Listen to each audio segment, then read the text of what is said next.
Mun kotiin murtaudutaan joka yö. Mä oon varma, et ne on yläkerran jätkät. Kuiva muonatkin ne kaapista syö.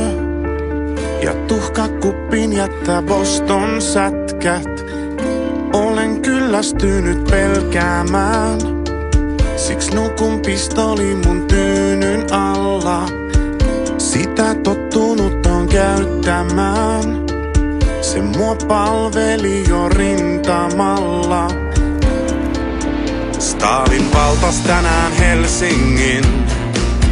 Siitä hoitajalle ilmoitin. Ja maastoudun sänkyni alle tietenkin.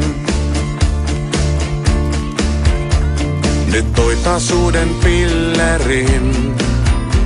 Sen patjan väliin piilotin. Tämä tauti vei järjen, vaikka vastaan taistelin.